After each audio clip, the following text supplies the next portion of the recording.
Hello everyone, welcome to Podar commerce academy. आज की class में हम लोग क्लास 12 का फर्स्ट चैप्टर करेंगे, फंडामेंटल्स ऑफ पार्टनरशिप। इस वीडियो में हम लोग देखेंगे कि पार्टनरशिप क्या होता है, पार्टनरशिप एक्ट 1932 के अकॉर्डिंग पार्टनरशिप की डेफिनेशन क्या है और पार्टनरशिप के एसेंशियल एलिमेंट्स क्या क्या है, एक एक को डिटेल में हम लोग समझेंगे। ठीक है, चलिए स्टार्ट करते हैं और देखते हैं पार्टनरशिप का मामला क्या है।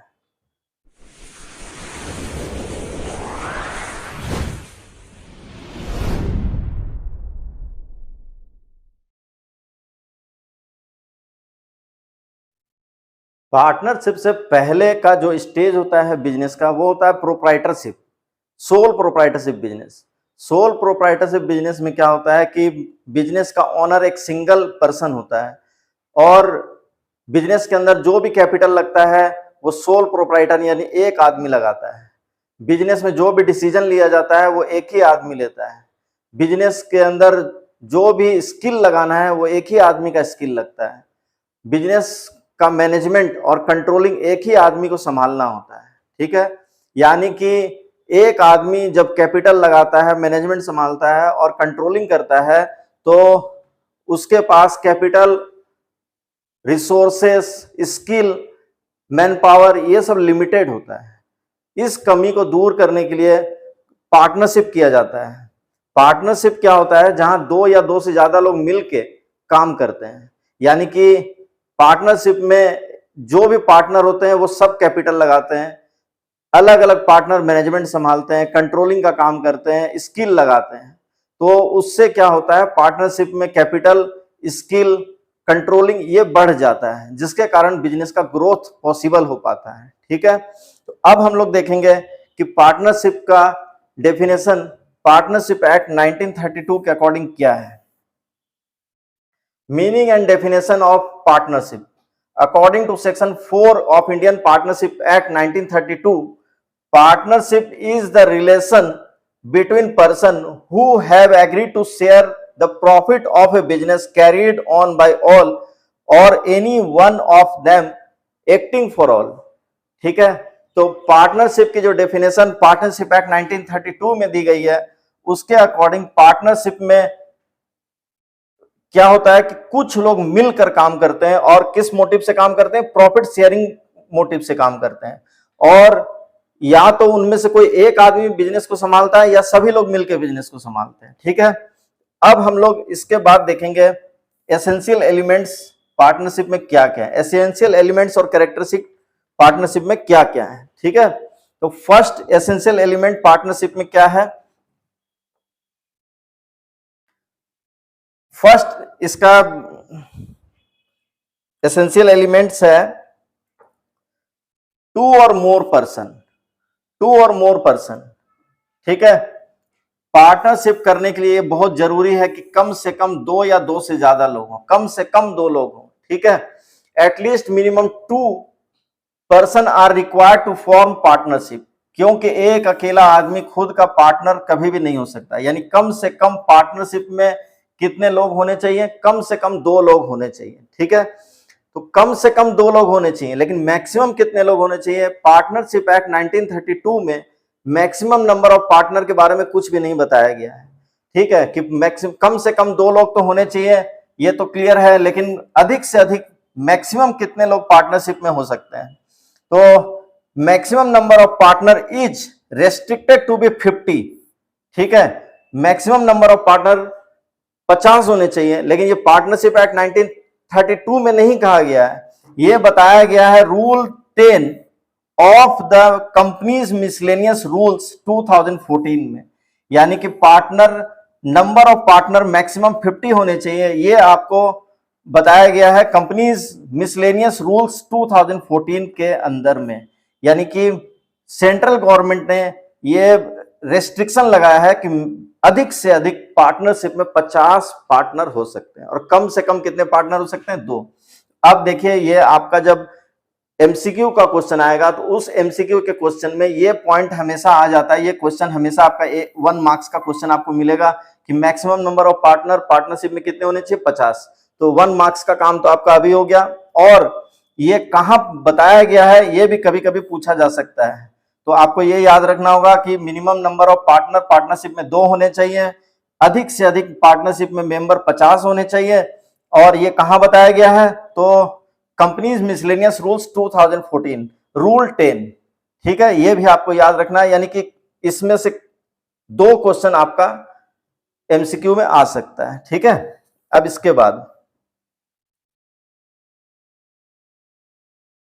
बाद minor can be admitted only for profit and not for losses. एक माइनर को हम लोग पार्टनर बना सकते हैं, लेकिन माइनर जो पार्टनर होगा वो सिर्फ प्रॉफिट के लिए ही पार्टनरशिप में शामिल किया जा सकता है। लॉसेस के लिए माइनर को पार्टनर नहीं बनाया जा सकता है। यह भी बात हम लोग को ध्यान में रखना है, यह भी 1 मार्क्स के क्वेश्चन में आपका आ सकता है। As per contract act 1872 every person except the following competent to following are competent to contract. ठीक है, कौन कौन से लोग पार्टनरशिप कर सकते हैं, देखिए यहां बताया गया है कॉन्ट्रैक्ट एक्ट 1872 में बताया गया है कि कोई भी आदमी पार्टनरशिप करने के लिए कॉम्पटेंट है, लेकिन इनको छोड़ के। ठीक है, कौन कौन पार्टनरशिप नहीं कर सकता है। फर्स्ट, माइनर को पार्टनर नहीं बनाया जा सकता। अभी हमने देखा माइनर को पार्टनर नहीं बनाया जा सकता है, लेकिन माइनर को सिर्फ प्रॉफिट शेयर करने के पर्पज से पार्टनर बनाया जा सकता है। तो माइनर जो भी होगा वो पार्टनर नहीं बन सकता है। ठीक है, दूसरा, पर्सन ऑफ अनसाउंड माइंड। अगर कोई आदमी अनसाउंड माइंड का है तो वो पार्टनरशिप नहीं कर सकता है। अनसाउंड माइंड का मतलब ऐसा आदमी जो डिसीजन नहीं ले सकता है, सही गलत का फैसला नहीं कर सकता है, कोई भी डिसीजन मेकिंग नहीं कर सकता है, यानी कि वो मानसिक रूप से कमजोर है, या फिर आप उसको नॉर्मल लैंग्वेज में आप उसको पागल बोल सकते हैं। यानी पागल व्यक्ति या जिसकी मानसिक स्थिति अच्छी नहीं है, वो आदमी पार्टनरशिप नहीं कर सकता है। Third, person disqualified by any law. ठीक है, बोलता है ऐसा आदमी जिसको लॉ ने डिस्क्वालिफाइड कर दिया पार्टनरशिप करने के लिए, वो भी आदमी पार्टनरशिप नहीं कर सकता है। जैसे कि कोई इंसॉल्वेंट आदमी, यानी कि जो व्यक्ति दिवालिया हो गया है, वो पार्टनरशिप नहीं कर सकता है। ठीक है, या फिर कोई एलियन, दूसरे ग्रह का प्राणी, वो आपके साथ पार्टनरशिप नहीं कर सकते। या फिर कोई दुश्मन देश का नागरिक है ना, वो भी आपके साथ पार्टनरशिप नहीं कर सकता है। यानी ऐसे लोग जिसको लॉ ने डिस्क्वालिफाइड कर दिया, वो भी आपके साथ पार्टनरशिप नहीं कर सकते हैं। ठीक है, तो एक बार फिर से हम लोग देख लेते हैं कि कौन कौन से लोग पार्टनरशिप कर सकते हैं, कौन कौन से लोग पार्टनरशिप नहीं कर सकते। यानी कि यहां पर जो कैरेक्टरिस्टिक है, हमारा एसेंशियल एलिमेंट है पार्टनरशिप का, वो ये है फर्स्ट में कि कम से कम 2 लोग होने चाहिए पार्टनरशिप करने के लिए, एटलीस्ट 2 पर्सन होने चाहिए। और मैक्सिमम कितने लोग होने चाहिए पार्टनरशिप करने के लिए, मैक्सिमम 50 लोग हो सकते हैं। ये रेस्ट्रिक्शन कंपनीज मिसलेनियस रूल्स 2014 में लगाया गया है। दूसरा, माइनर को सिर्फ प्रॉफिट के लिए पार्टनर बनाया जा सकता है, ये इंपॉर्टेंट पॉइंट है, ये भी आपका एमसीक्यू के क्वेश्चन में आ सकता है। और उसके बाद ऐसे लोग जिसको जो कॉम्पिटेंट नहीं होते हैं, वो भी पार्टनरशिप नहीं कर सकते हैं। यानी कि कोई माइनर या फिर पर्सन ऑफ अनसाउंड माइंड और person disqualified by any law, जैसे कि कोई इंसॉल्वेंट आदमी। ठीक है, सेकंड पॉइंट, एग्रीमेंट। पार्टनरशिप का दूसरा एसेंशियल एलिमेंट है एग्रीमेंट। यानी कि एग्रीमेंट 2 तरह के हो सकते हैं। ठीक है, बिना एग्रीमेंट के पार्टनरशिप नहीं होता है। एग्रीमेंट 2 तरह के हो सकते हैं, एक तो ओरल और दूसरा रिटेन। ठीक है, यानी कि आप ओरल एग्रीमेंट करके भी पार्टनरशिप कर सकते हैं, यानी कि बातचीत के द्वारा आप 2 लोग मिलके क्या कर सकते हैं, पार्टनरशिप क्रिएट कर सकते हैं। ठीक है, और लेकिन इससे ज्यादा अच्छा रहता है कि वो लोग अगर रिटेन में एग्रीमेंट कर लेते हैं तो उनके फ्यूचर के लिए अच्छा होता है। रिटेन एग्रीमेंट को हम लोग क्या बोलते हैं, पार्टनरशिप डीड। रिटेन एग्रीमेंट का दूसरा नाम है पार्टनरशिप डीड। पार्टनरशिप डीड में पार्टनर्स के राइट्स और ड्यूटीज को क्लियरली मेंशन किया जाता है, ताकि कभी भी फ्यूचर में अगर डिस्प्यूट हो तो उसके अकॉर्डिंग डिस्प्यूट को सॉल्व किया जा सके। इसीलिए एग्रीमेंट रिटन में ही ज्यादा अच्छा होता है, लेकिन इसको ओरल एग्रीमेंट से भी स्टार्ट किया जा सकता है पार्टनरशिप को। तो आप याद रखेंगे कि एग्रीमेंट के बिना पार्टनरशिप क्रिएट नहीं किया जा सकता। एग्रीमेंट या तो ओरल हो सकता है या फिर रिटन हो सकता है। रिटन एग्रीमेंट को हम लोग पार्टनरशिप डीड बोलते हैं।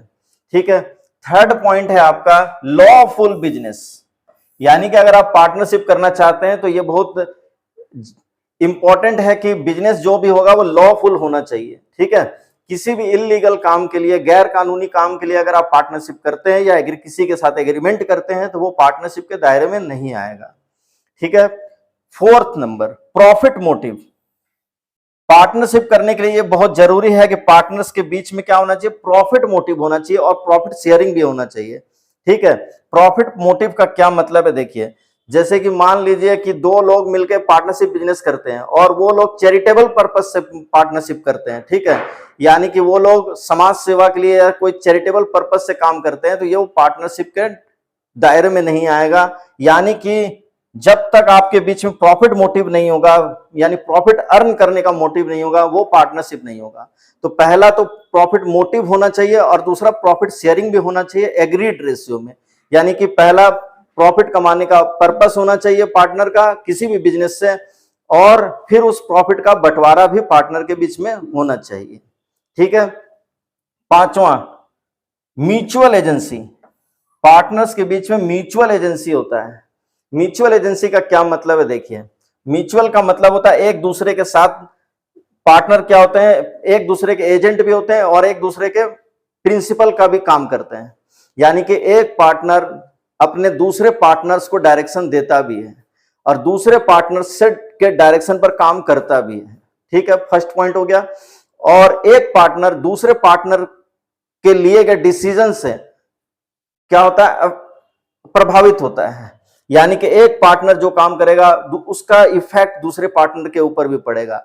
यानी कि अगर कोई भी लायबिलिटी कोई एक पार्टनर क्रिएट करता है तो उस लायबिलिटी का पेमेंट सभी पार्टनर्स को करना पड़ता है। ठीक है, इसीलिए उनके बीच में म्यूचुअल एजेंसी पाई जाती है। यानी कि एक दूसरे के एजेंट और प्रिंसिपल दोनों ही होते हैं पार्टनर्स। ठीक है, इसके बाद नो सेपरेट एग्जिस्टेंस। पार्टनरशिप में क्या होता है कि पार्टनर्स और पार्टनरशिप फर्म के बीच में कोई सेपरेट एग्जिस्टेंस नहीं होता है। ठीक, अब इस पॉइंट को अच्छे से समझिए आप। जैसे कि हम लोग क्लास 11 में पढ़ चुके हैं कि बिजनेस और प्रोप्राइटर या पार्टनर का सेपरेट एग्जिस्टेंस या एंटिटी होता है। ठीक है, तो वो जो हम लोग पढ़े हैं वो था अकाउंटिंग पॉइंट ऑफ व्यू से, यानी अकाउंट्स बनाने के पर्पज से अकाउंटिंग पॉइंट ऑफ व्यू से पार्टनर और फर्म दोनों अलग अलग एग्जिस्टेंस हो, दोनों का अलग अलग एग्जिस्टेंस होता है, ये आज भी रहेगा। ठीक है, लेकिन लॉ के पॉइंट ऑफ व्यू से दोनों के बीच में कोई सेपरेट एग्जिस्टेंस नहीं होगा। ठीक है, लॉ के पॉइंट ऑफ व्यू से बोलने का क्या मतलब है, जैसे मान लो कि ए, बी और सी तीन पार्टनर हैं। ठीक है, और इनका जो फर्म है उसका नाम है एबीसी इंटरप्राइजेस। ABC enterprises. अब ये पार्टनर लोग तीनों मिलके फर्म के नाम पर, एबीसी इंटरप्राइजेस के नाम पर बैंक से लोन ले लेते हैं और उसके बाद ये लोग बैंक का लोन पेमेंट नहीं करते हैं। बैंक जब पैसा मांगता है तो ये लोग बोलते हैं कि हम लोग को नहीं मतलब है, ए बी सी है, हम लोग अलग अलग हैं, हमारा एग्जिस्टेंस अलग है, हम लोग इस फर्म से अलग हैं। बैंक का लोन एबीसी इंटरप्राइजेस को दिया गया है, आप जाके एबीसी इंटरप्राइजेस से पैसा वसूल करिए, तो ये गलत होगा। क्योंकि लॉ के पॉइंट ऑफ व्यू से पार्टनर और फर्म का कोई सेपरेट एग्जिस्टेंस नहीं होता है, कोई सेपरेट एंटिटी नहीं होता है। तो अगर फर्म के नाम से कोई लायबिलिटी है तो उसका पेमेंट पार्टनर्स को करना पड़ेगा।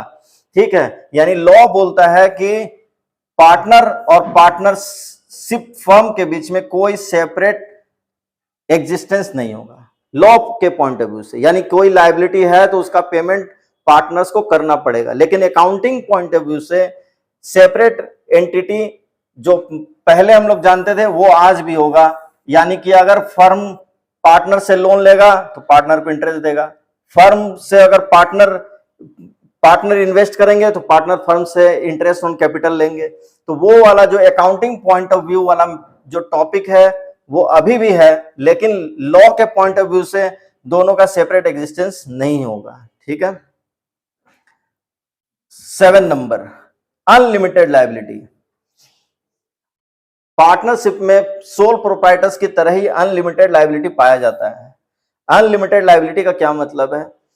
जैसे पार्टनरशिप फर्म के ऊपर लायबिलिटी है, मान लो पार्टनरशिप फर्म के नाम पर एसेट है 10 लाख, ठीक है, और पार्टनरशिप फर्म के नाम पर लोन्स या लायबिलिटीज है मान लीजिए 15 लाख, ठीक है, और पार्टनरशिप फर्म अपना सारा एसेट बेच भी देगा तो भी लायबिलिटी को पूरा पेमेंट नहीं कर पाएगा, यानी 5 लाख रुपए का लायबिलिटी अभी भी बाकी रह जाएगा जिसका पेमेंट नहीं होगा, क्योंकि एसेट है कम, लायबिलिटी है ज्यादा। ऐसे में क्या होगा कि पार्टनर्स को प्राइवेट प्रॉपर्टी सेल करके पार्टनरशिप फर्म का ये जो 5 लाख का लायबिलिटी एक्स्ट्रा हो रहा है वो पेमेंट करना पड़ेगा।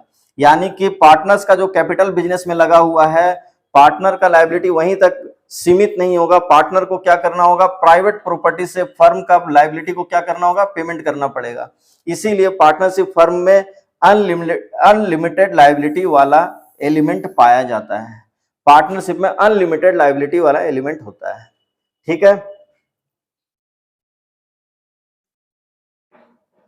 तो